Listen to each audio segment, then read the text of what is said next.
तो ब्रेक से पहले हम लोग ये बात कर रहे थे कि हाँ, आप कुछ कह रहे थे ब्रेक से पहले। जी सर, वो असाइनमेंट 3 का मैंने पूछना था। उसके अंदर सर हम स्टेट चेंज हो रही है तो दोबारा वो सुडोकू पजल दोबारा बनाना पड़ेगा। जैसे अब एक रॉ फिल हो गई, उसकी एक कॉलम फिल कर दिया मैंने, तो मैं दोबारा डिजाइन करूंगा वैसे ही हर दोबारा बार दोबारा बोलिए, एक दोबारा कॉलम फिल। बोलिए। मैं ये पूछ रहा हूँ जो असाइनमेंट 3 आपने दिया हुआ है, जी उसके अंदर एक जैसे कॉलम फिल हो गया अब मेरा, सही है। जी। अब उसके बाद मैं दोबारा सुडोकू डिजाइन करूंगा, फिर मेरा दूसरा नहीं नहीं कॉलम नहीं फिल हो नहीं, गया, एक ही मैं दोबारा पिक्चर डिजाइन। एक ही डायग्राम पे कर लें। एक ही डायग्राम पे कर लें, लेकिन बस स्टेप्स आप बताएं प्रॉपर। स्टेप्स ब्रीफ भी करना है ना उसको, कि इस हाँ, वजह वो से ये स्टेप्स, चूज हाँ किया मैंने। बिल्कुल, वो ब्रीफ जो करना है वो सबके बताएं। डायग्राम एक ही रहने दें। देखिए, इंडेक्स नंबर है चलो ना, ठीक। इंडेक्स नंबर से समझ में आ जाएगा कि आपने पहले क्या फिल किया, फिर क्या फिल किया, फिर क्या फिल किया। सही। कोई और सवाल? बस यही कंफ्यूजन हो रही थी कि बार बार बनाएंगे तो इतना लंबा हो नहीं नहीं, जाएगा। वो तो मैंने कभी बोला ही नहीं, वो शायद आपने सुना नहीं हो, पिछली क्लास में भी मैंने मना कर दिया था। ठीक है। ठीक है। अच्छा, संडे को सुबह में किस किस की क्लास है? 8:40 से 11:40।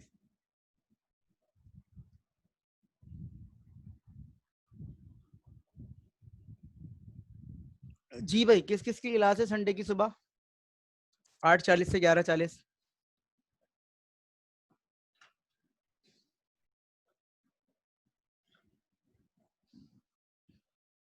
आवाज आ रही है मेरी आप सबको? एक सवाल पूछा आप लोगों से।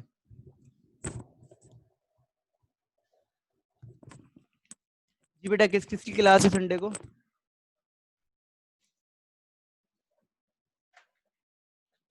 हम ना, आप कह रही थी आपकी क्लास है। हम ना कह रही थी बस उनकी क्लास है।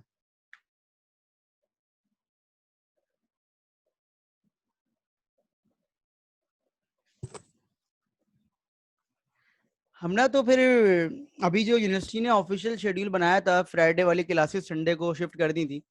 अगर चांद नजर आ जाता और 31 की ईद होती तो फिर क्या होता आपका?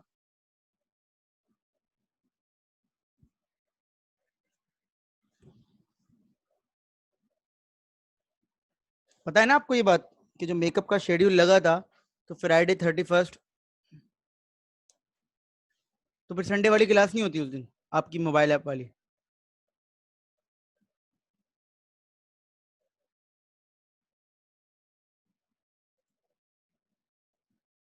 ये पूछ रहा हूँ मैं आपसे। अच्छा चलो, अब मैं बता रहा हूँ आपको। आप ये बताएं कि आपको ट्यूसडे को आपकी दोपहर में क्लास होती है ट्यूसडे को?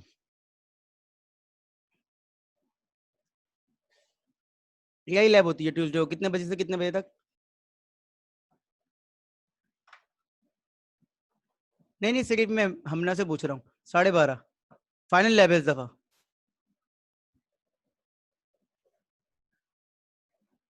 तो फाइनल लैब होगी ना भाई। एग्जाम है 25 से 30 तक लैब के सबके।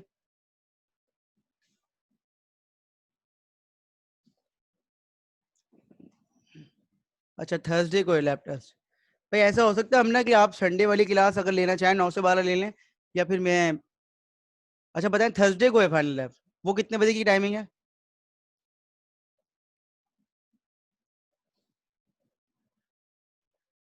सुबह है? तो हम ना, आप दोपहर में फारिग है ना थर्सडे को?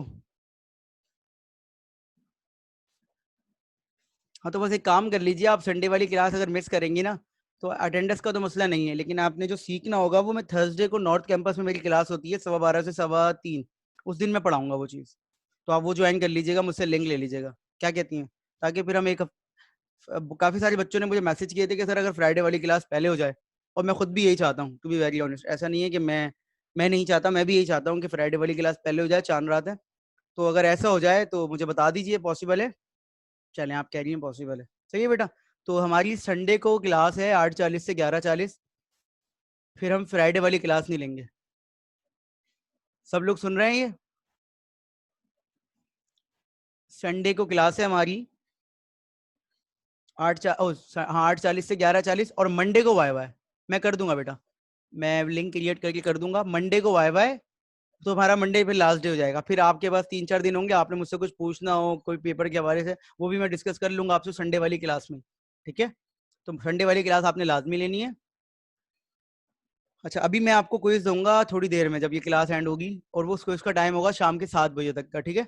तो आपकी किसी की लाइट नहीं है, किसी का कोई और मसला है, तो मेरे ख्याल से 7 घंटे is more than enough. Final exam के भी सिर्फ 6 घंटे होते हैं, ठीक है? सही।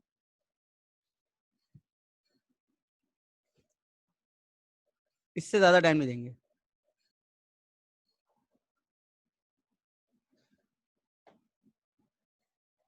सैटरडे तक सेंड करना है, संडे सैटरडे को सेंड नहीं करना।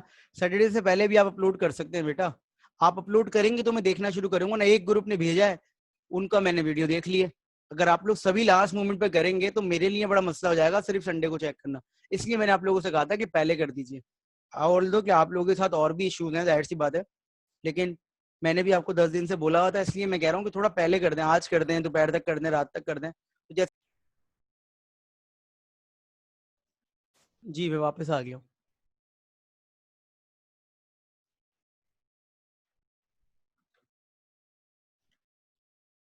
सही, तो आप लोग अपलोड कर दीजिए सैटरडे तक, ताकि संडे को फुल डे लगा के मैं उनको देख लूँ।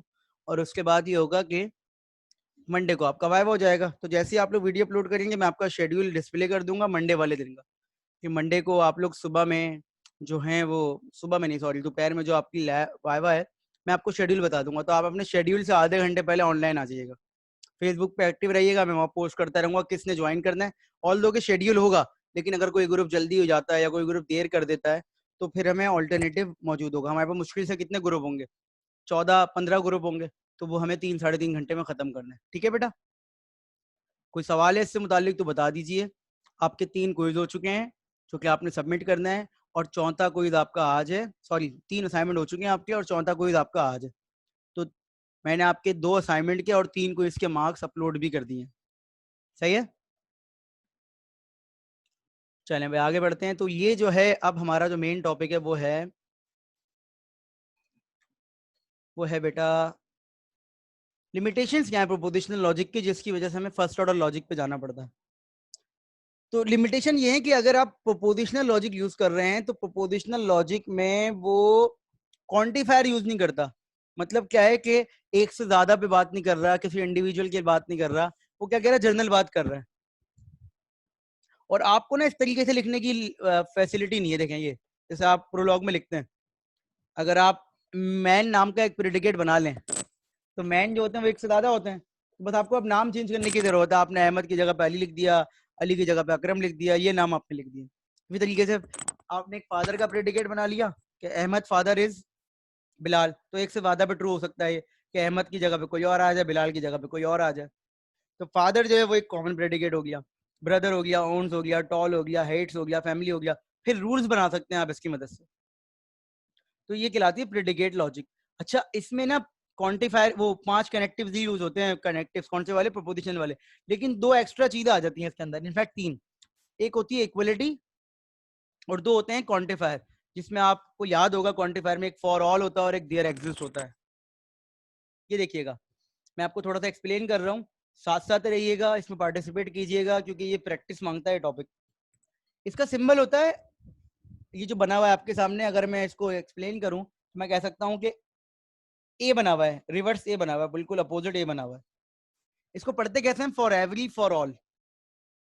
इसकी एग्जाम्पल देख लीजिए यहाँ पर। फर्ज करिए एक एग्जाम्पल लिखी हुई है, इसको पढ़ते कैसे हैं। पढ़ने की भी बहुत सारी तरीके हैं, मैं आपको बहुत सिंपल वे में बता रहा हूँ। For all x, for all x, भाई हमने तमाम एक्स की बात कर रही है। अब एक्स क्या है, हमने एक्स की कंडीशन लगा दी कि X plus X is equal to 2x। For all x such that X plus X is equal to 2x। इसका मतलब है हर एक्स पे ये बात ट्रू हो रही है कि एक्स को अगर एक्स में ऐड करें तो वो 2x के बराबर हो जाता है। आइडिया हो रहा है क्या कि क्या बात समझाने की कोशिश की जा रही है। अब एक्स की वैल्यू 3 हुई, तो आपने 3 + 3 कर दिया तो 6 हो गया। इसी तरीके से आप एक्स की वैल्यू 5 हुई तो 5 + 5 कर दिया, वो क्या हो गया, 10 हो गया। इसी तरीके से नीचे वाली एग्जाम्पल देखें, for all x such that x is square. क्या मतलब है इसका, कि भाई हर एक्स की बात हो रही है जो एक्स जो है स्क्वायर हो, implies that x is polygon. For all x such that x is square, x implies that x is polygon। इसका मतलब क्या है, अभी थोड़ी देर पहले बताया था। क्या मतलब है, अगर एक्स स्क्वायर होगा तो लाजमी है कि पॉलीगॉन होगा, अगर एक्स स्क्वायर नहीं है तो हो सकता है कि वो पॉलीगॉन हो सकता है कि वो पॉलीगॉन ना हो। Is it clear?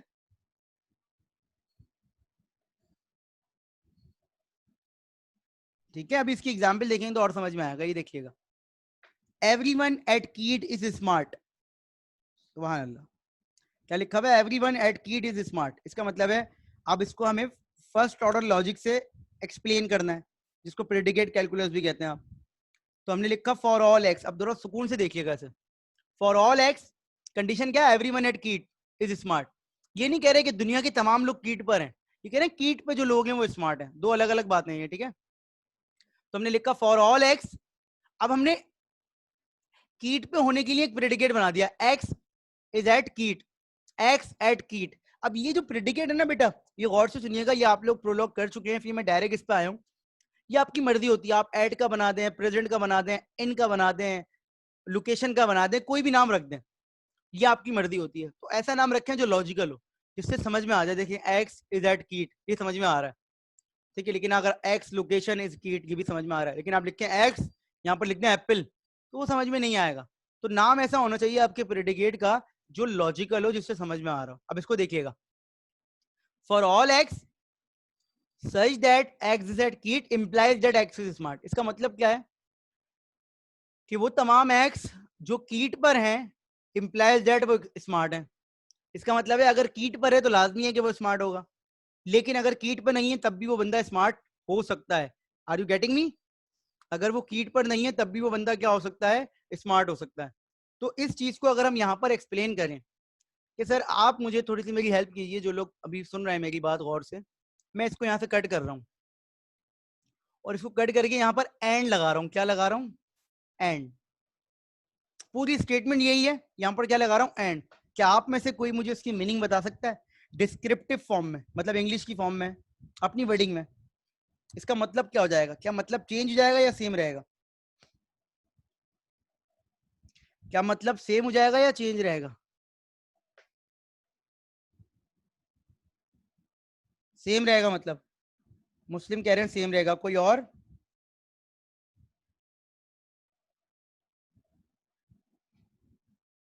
जी बेटा सेम रहेगा या चेंज हो जाएगा? आकिब कह रहे हैं चेंज हो जाएगा, ठीक है, सेम रहेगा। राफे कह रहे हैं बिल्कुल। बुशरा ने जो आंसर किया ना वो सही है, लेकिन मैं ये कहना चाह रहा हूँ चेंज हो जाएगा, डेफिनेटली चेंज हो जाएगा बेटा, दो अलग अलग हैं कनेक्टिव, तो चेंज तो हो जाएगा। अब इसकी मीनिंग जो सकीना बता रही है, बुशरा बता रही है, ये बता रहे हैं ये लोग। ये कह रहा है एवरीवन एट इज एट कीट एंड एवरीवन इज स्मार्ट, ठीक है ना। For all x such that x is at कीट and x is smart and. अब इसकी मीनिंग में और इम्प्लाइज डेट की मीनिंग में क्या फर्क होगा, इसको समझ लेते हैं। देखें, ये कह रहा है कि for all x such that x is at KIIT. इसका मतलब ये है कि एक्स को कीट पे भी होना और एक्स को स्मार्ट भी होना है। एंड लॉजिक लगी हुई है। ये कह रहे हैं एवरीवन इज एट कीट एंड एवरीवन इज स्मार्ट। इसका मतलब है अगर कोई बंदा स्मार्ट है तो वो लाजमी है कि कीट पे ही होगा। फर्ज करें मैंने एक्स पिक किया, मैं आपको समझाता हूँ बेटा। ये देखें, फर्ज करें मैंने एक्स पिक किया एबीसी, ठीक है। अब मैंने यहां पर ये लिखा at A B C comma KIIT, सही है ना भाई, ये चीज हो गई। और दूसरा वाली चीज क्या हो गई? तीसरी वाली चीज हो गई स्मार्ट ए बी सी, सही है। और हम ये बिलीव करते हैं कि ये बंदा जो है ए बी सी, ये कीट में नहीं पड़ता या कीट का पार्ट नहीं है। तो ये कंडीशन क्या हो गई? फॉल्स। अब ये कंडीशन ट्रू भी हो तब भी ओवरऑल कंडीशन क्या हो जाएगी? फॉल्स, क्योंकि बीच में क्या लगा हुआ है? बीच में क्या लगा हुआ है? बीच में क्या लगा हुआ है? एंड लगा हुआ है। अकॉर्डिंग टू द स्टेटमेंट हम ये नहीं कह रहे कि सिर्फ कीट पे स्मार्ट होते हैं, हम ये कह रहे हैं कीट में जो होता है वो स्मार्ट होता है। इसका मतलब है ये बंदा स्मार्ट हो सकता है, तो ओवरऑल कंडीशन यहाँ ट्रू होनी चाहिए थी, लेकिन हम क्या कह रहे हैं, ये ओवरऑल कंडीशन क्या हो गई है? फॉल्स हो गई है। समझ में आ रही है बात? अगर हम बीच में एंड लगा देंगे तो एंड कहता है कि दोनों चीजें क्या होनी चाहिए? ट्रू होनी चाहिए। इसको वाइस वर्सा कर ले, ये देखिए, फर्ज कीजिए कि ये बंदा कीट पे पड़ता है, इसको स्मार्ट अलग से होना है, ऐसा नहीं है। अगर ये नहीं है तो कंडीशन क्या हो गई, फॉल्स हो गई, कि कीट पे है और स्मार्ट नहीं है। समझ रहे हैं? क्योंकि एंड लॉजिक है, इंप्लाइज दैट नहीं है, ये दोनों आपस में डिपेंडेंट नहीं है। ये दोनों आपस में डिपेंडेंट नहीं है। अगर मैं बीच में एंड लगा दूं तो ये दोनों आपस में डिपेंडेंट नहीं है। ये बात अलग है, ये बात अलग है, दोनों अलग अलग ट्रू होनी चाहिए। मैं आपको मिसाल देता हूँ, देखें, मैंने खाना खाना है और मेरे पास रोटी होनी चाहिए, दो अलग अलग बातें हैं। ये दो अलग अलग बातें हैं। और लेकिन मैं कह दूं मुझे खाना खाना है, तो इसका मतलब है मेरे पास रोटी होगी, तो ये एक बात है। तो एक ही बात को दो तरीके से कर देंगे। तो ये अगर एंड लगा रहे हो ना आप, तो एंड में ये कह रहा है ये चीज भी ट्रू होनी चाहिए, ये चीज भी ट्रू। अब ये इंडिपेंडेंट होगा, ये इस पर डिपेंडेंट नहीं है ना, ये इस पर डिपेंडेंट है। तो यहाँ पर इम्प्लाइज दैट आता है, हमेशा क्या आता है, इम्प्लाइज दैट। तो एक कॉमन मिस्टेक जो स्टूडेंट करते हैं फर्स्ट ऑर्डर लॉजिक बनाते हैं, वो क्या करते हैं, वो यूनिवर्सल क्वांटिफायर जो होता है फॉर ऑल, उसके साथ typically implies that is the main connective with for all. But student क्या करते हैं, using and as the main connective with for all. ये देखें, मीनिंग देखें क्या हो गई, एवरीवन इज एट कीट एंड एवरीवन इज स्मार्ट। तो ये मीनिंग अलग हो गई, वो मीनिंग अलग हो गई। ये कहलाता है फॉर ऑल। एक और देख लेते हैं, एक और कनेक्टिव है हमारे पास फॉर ऑल के अलावा, ये कहलाता है देयर एग्जिस्ट, इनवर्ट ई। ठीक है, इसका मतलब होता है there exist for some, for at least one, there is the one. सही है, ये कहलाता है there exist for some, for at least one, there is the one. अब इसको देख लें जरा, there exist some X such that x is a person and x is Ahmad father. X को पर्सन होना है और साथ में क्या होना है, एक्स अहमद फादर। अगर दोनों में से कोई एक कंडीशन ट्रू नहीं हो रही तो ये फेल हो गया।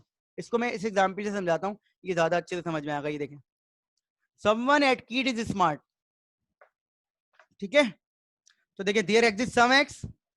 अब कंडीशन क्या लगाई है हमने, कि उसको स्मार्ट भी होना और क्या होना है, कीट पे भी होना है। तो पहले हम ये चेक करेंगे वो कीट पर है, अगर है तो फिर ये चेक करेंगे वो स्मार्ट है। हमारी स्टेटमेंट में कहीं ये भी नहीं लिखा हुआ कि वो कीट पे होने की वजह से स्मार्ट है। हमारी स्टेटमेंट में कहीं ये नहीं लिखा हुआ कीट पे होने की वजह से स्मार्ट है। हमारी स्टेटमेंट में लिखा हुआ है कि वो कीट पे है और स्मार्ट है। तो हमने एंड लगाया हुआ बीच में। अब अगेन हमने यहाँ पर चेक करना है कि वो कीट पर है। जी definitely both condition must be true. अब हमें यहाँ पर चेक, अब फर्ज करें मैं आपसे कहूँ कि मैं इसको यहाँ पर हटा के ये लगा दूं इम्प्लाइज दैट, तो आप में से अगेन कोई मेरी हेल्प कर सकता है इसकी मीनिंग बताने में? आप में से कोई हेल्प कर सकता है इसकी मीनिंग बताने में, कि इसकी अब मीनिंग क्या हो जाएगी, या कोई फर्क है इसमें और एंड वाली लॉजिक में? कोई फर्क है इसमें और एंड वाली लॉजिक में, या सेम मीनिंग होगी? या अगर फर्क है तो वो क्या है?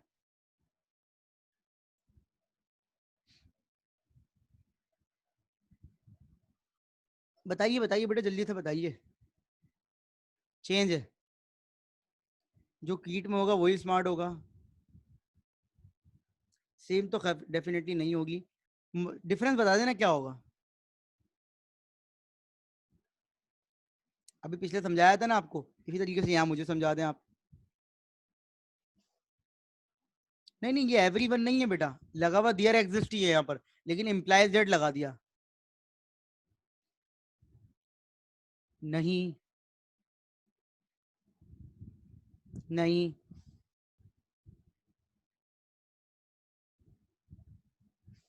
नहीं, बाकी लोग आंसर नहीं कर रहे।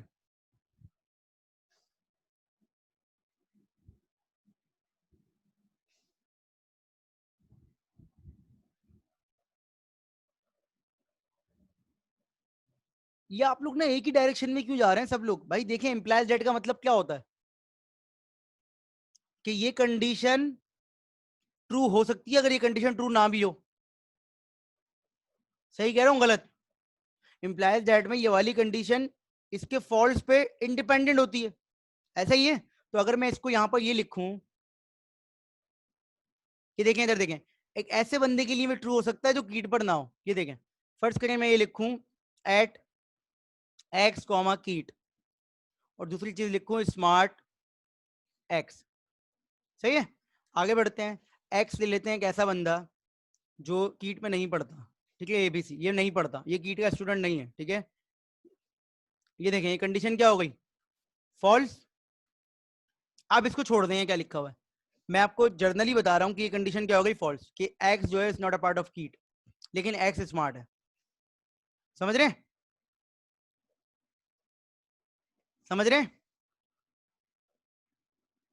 ठीक है। दोबारा देखिए, एक्स कीट का पार्ट नहीं है, देखें दो चीजें तो आपके पास होंगी ना जनरली, तो एक्स कीट के पार्ट नहीं है लेकिन एक्स स्मार्ट है। अब इसमें फिट करें, हमने बोला कि देयर एग्जिस्ट समवन एट कीट इज स्मार्ट, हमने यहाँ पर लिखा है एक्स कीट, ये कंडीशन हो गई फॉल्स, कीट पे नहीं है, कीट पे नहीं है ये बंदा, लेकिन स्मार्ट है। इंप्लाइज दैट ये कह रहा है कि ये कंडीशन ट्रू होगी या फॉल्स होगी ओवरऑल, इंप्लाइज दैट क्या कह रहा है, कंडीशन ओवरऑल ट्रू है या फॉल्स है, गुड, ठीक है। इंप्लाइज दैट क्या कह रहा है, कंडीशन ओवरऑल क्या है, ट्रू है या फॉल्स है, ट्रू है। दोबारा देखिए, इंप्लाइज दैट ये कह रहा है कि अगर ये फॉल्स हो तो ये ट्रू हो सकता है, ओवरऑल कंडीशन क्या होगी, ट्रू, तो ये कंडीशन खराब हो गई, इसने जो कीट पे नहीं है उसको भी स्मार्ट कह दिया इसके अकॉर्डिंगली।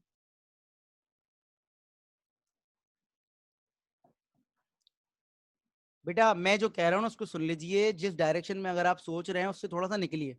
दोबारा देखिए, आप को ये दो चीजें गिवन है, एक बंदा कीट पर नहीं है लेकिन वो स्मार्ट है, आपने इस फॉर्मूले में पुट किया, ये पी हो गया, ये क्यू हो गया, तो पी फॉल्स होने से क्यू ट्रू हो सकता है, ये कौन कहता है, ये आपको अलाउ कर रहा है कौन, इंप्लाइज दैट, कौन अलाउ कर रहा है आपको, ये इंप्लाइज दैट। तो अगर ये फॉल्स है, ये ट्रू हो सकता है, ओवरऑल कंडीशन क्या होती थी, ट्रू होती थी। याद आ रही है ये बात बुशरा, तो ये मैं बात कर रहा हूँ, ये तो ओवरऑल कंडीशन क्या होगा, ट्रू होगा, इसका मतलब है एक्स जो कीट पे नहीं है उस पर भी ये कंडीशन ट्रू होके बाहर आ रही है। लेकिन फर्ज कर लीजिए मैं इसमें चेंजेस कर दूं वही वाले जो हुए हुए थे, इसको मैं ये कर दूं, देखिएगा, अब देखिए ये कंडीशन क्या है, फॉल्स, ये कंडीशन क्या है, ट्रू, एंड लगा हुआ है, अगर एक फॉल्स हो तो ओवरऑल आंसर क्या आता है, फॉल्स, तो कंडीशन क्या हो गई, फॉल्स हो गई। Are you getting me, point समझ में आ गया मेरा, पीछे भी मैं यही समझा रहा था, ठीक है। तो यहां पर दो चीजें हमें याद रखनी है कि देयर एग्जिस्ट के साथ आपने एंड लगाना है, और फॉर ऑल के साथ आपने क्या लगाना है, इंप्लाइज दैट लगाना है।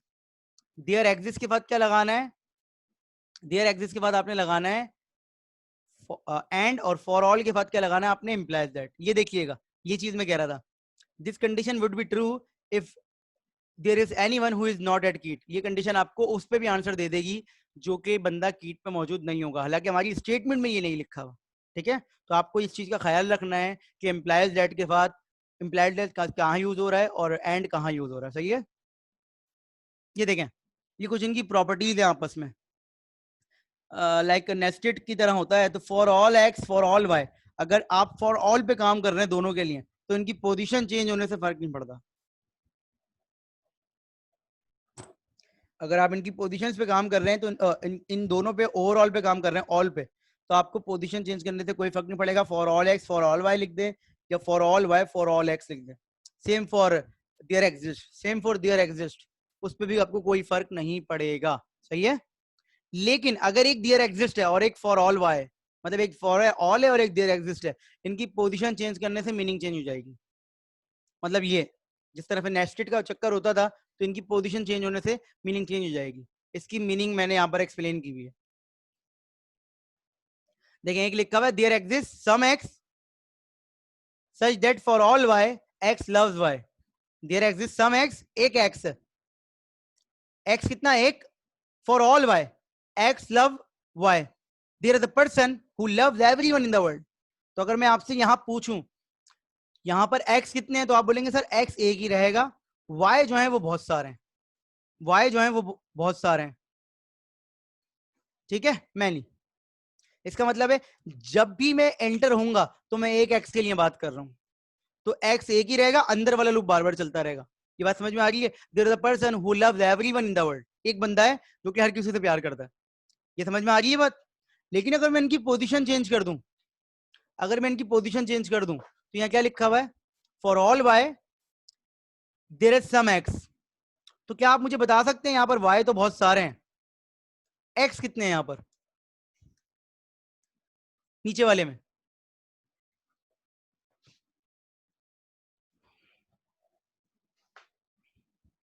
जी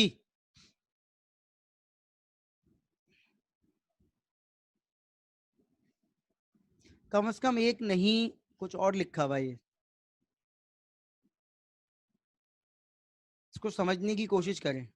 नहीं देखें, मैं आपको समझाता हूँ, शायद आप लोग पिक नहीं कर पाए। इंग्लिश पढ़ लें पहले उसकी। Every one in the world is love bye at least 1%। इसका मतलब ये है, जो मैं समझाना चाह रहा था, शायद मैं सही नहीं समझा पाया। यहां से एवरीवन, हर किसी के लिए है तो एक या एक से ज्यादा, लेकिन वो अलग हो सकते हैं। मतलब क्या, अगर फर्ज करें ए आपने पिक किया पहला बंदा, फर्ज करें वाई पिक किया पहला बंदा ए बी सी, तो उसके लिए जो एक्स होगा वो हो सकता है एक्स हो, मतलब हो सकता है वाई जेड हो। लेकिन जब दोबारा से आप वाई को दूसरा पिक करेंगे सी डी ई, तो उसके लिए एक्स जो होगा वो ये वाई जेड नहीं होगा, वो कोई और भी हो सकता है, वो डबल ए हो सकता है। ये पॉइंट समझ में आ रहा है या नहीं आ रहा? देखें दोबारा देखिए, ये देखिए दोबारा देखिए इधर, यहां पर चूंकि आप डियर एग्जिस्ट को बाहर लिख रहे हैं, तो यहां पर एक ही बंदा अंदर आएगा, वही सेम रहेगा थ्रू आउट। फर्स्ट करें वो मैं हूं, डियर पर्सन मैं हूं, सिंगल हूं, तो जब भी मैं किसी बंदा टू बंदा वैरी करूंगा मैं ही रहूंगा, लेकिन मेरे साथ जो लोग हैं उनका पेयर बनता रहेगा, who loves everyone in the world. लेकिन जब मैं यहां बात करूंगा, तो यहां जो बाहर लोग हैं वो एक एक करके अंदर आएंगे, उनके लिए इंडिविजुअल बंदा है वो चेंज होता रहेगा। तो there everyone in the world is loved by at least 1%। ये जो 1% है ना, एटलीस्ट, ये हर बंदे के लिए डिफरेंट हो सकता है, लेकिन यहां हर बंदे के लिए वो जो 1% था वो सेम होगा। ये पॉइंट समझ में आ गया? अच्छा जी, क्वांटिफायर की ड्युअलिटी क्या होती है? बेसिकली ये होती है कि अगर आप नेगेशन के साथ रिप्रेजेंट कर दें, तो देखें for all x such that x likes ice cream, for all x such that x likes ice cream, for all x such that x like, मतलब जितने भी एक्स हैं वो सब जो है आइसक्रीम को पसंद करते हैं। अगर आप इसको डियर एग्जिस्ट के साथ लिखना चाहें, तो आप निगेशन लगा दें दोनों से पहले, क्वांटिफायर से पहले भी और प्रेडिकेट से पहले भी। आपने लिखा there is no X, there is no X, ऐसा कोई बंदा नहीं है। Such that X doesn't like ice cream, ऐसा कोई नहीं है जिसको आइसक्रीम पसंद ही ना हो। एक ही बात है, ठीक है ये। तो एक क्वांटिफायर की ड्युअलिटी कहलाती है। अगर आप किसी भी चीज को रिप्रेजेंट करना चाह रहे हैं उसके अपोजिट क्वांटिफायर में, तो आप उससे पहले निगेशन लगा देते हैं, प्रेडिकेट से पहले भी और क्वांटिफायर से पहले भी। Is it clear?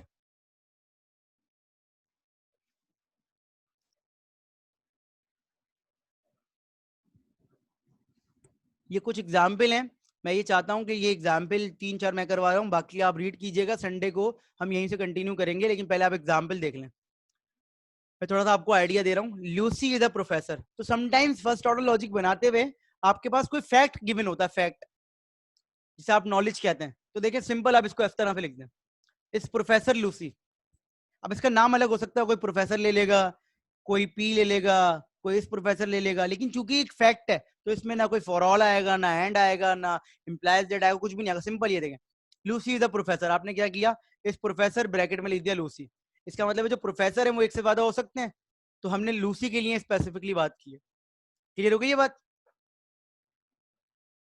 अब आ जाए इधर, all professor are people, all professor are people. तो अब ये जो है एक से ज्यादा की बात हो रही है, ये एक से ज्यादा की बात हो रही है, तो हम कहेंगे कि भाई for all x such that x is professor implies that x is people। ये देखिएगा, या इस पर्सन, देखिए for all x such that x is professor implies that x is a person। Is it clear? समझ में आ रही है बात? अब ये देखिए, जॉन इज द डीन, ये भी एक स्पेसिफिक की बात हो रही है, फैक्ट है, तो इसके लिए कोई फॉर ऑल, कोई इंप्लाइज दैट वगैरह की जरूरत नहीं है। सिंपल आप क्या करेंगे, डीन का प्रेडिकेट बनाएंगे, उसके बीच में लिख देंगे जॉन। एक डीन का प्रेडिकेट बनाएंगे, उसके बीच में क्या लिख देंगे, जॉन। ये देखें,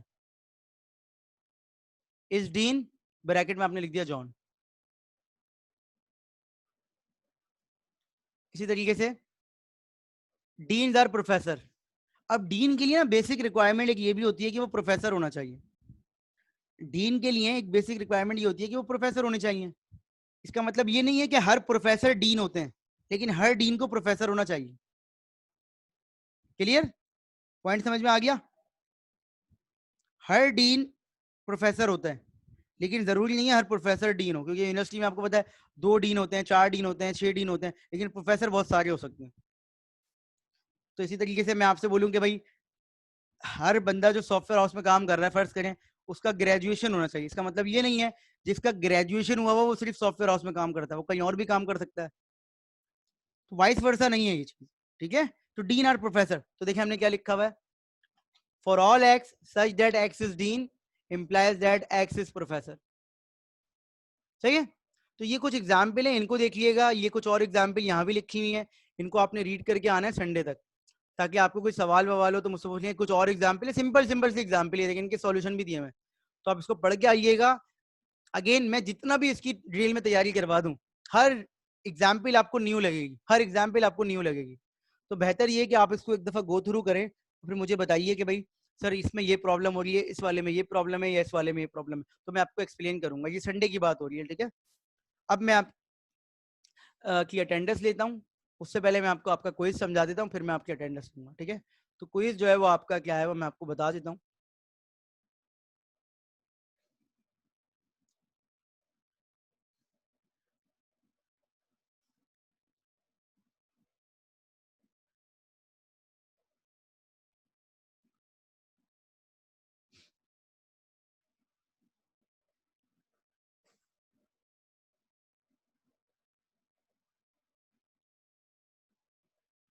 ये जरा पढ़ लीजिए शुरू की 7-8 लाइन्स, जल्दी से पढ़ लीजिए।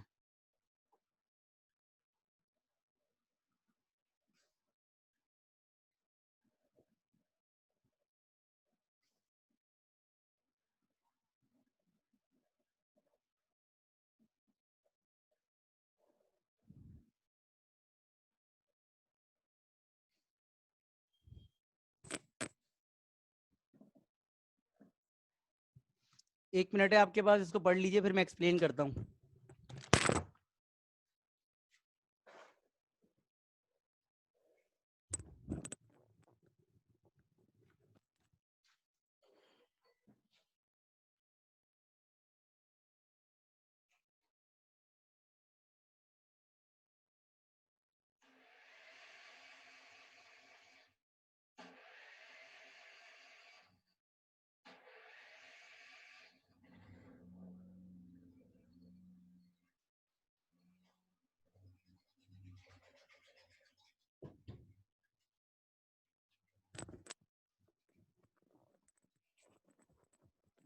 थोड़ा जूम कर दें, थोड़ा जूम कर दिया।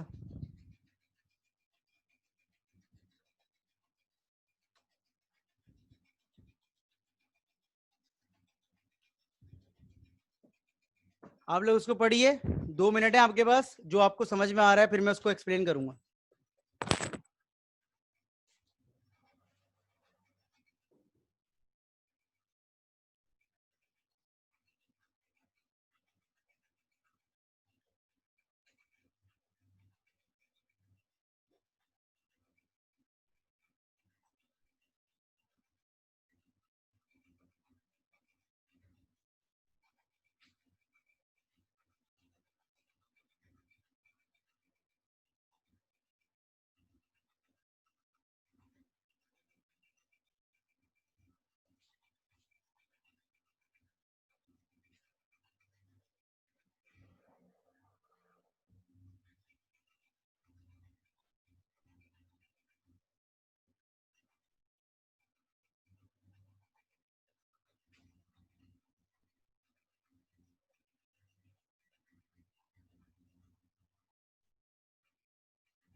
बस जितना पढ़ लिया उतना काफी। मैं आपको बता देता हूँ कि क्या है।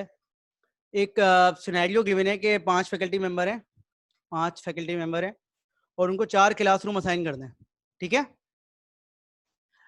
उनकी टाइमिंग आपको गिवन है कि भाई किसकी किस क्लास टाइमिंग किस वक्त है, F1 F2 F3 F4 F5। Definitely class timing में क्लैश भी आ रहा है कुछ लोगों के में। आपको CSP से प्रॉब्लम सॉल्व करनी है, लेकिन क्या क्या करना है वो मैं आपको एक्सप्लेन कर रहा हूँ। It is understood that a classroom can be use by only one faculty member at a time. Common सी बात है कि भाई एक फैकल्टी मेंबर एक वक्त में क्लासरूम एक ही यूज कर सकता है। इसका मतलब ये है कि अगर फर्ज करें मुझे आपने 10 से 11 में क्लास असाइन कर दी है C2, तो उस वक्त कोई और वो क्लास यूज नहीं कर सकता, उसके बाद तो कर सकता है, उस वक्त नहीं कर सकता। ये बात क्लियर हो गई?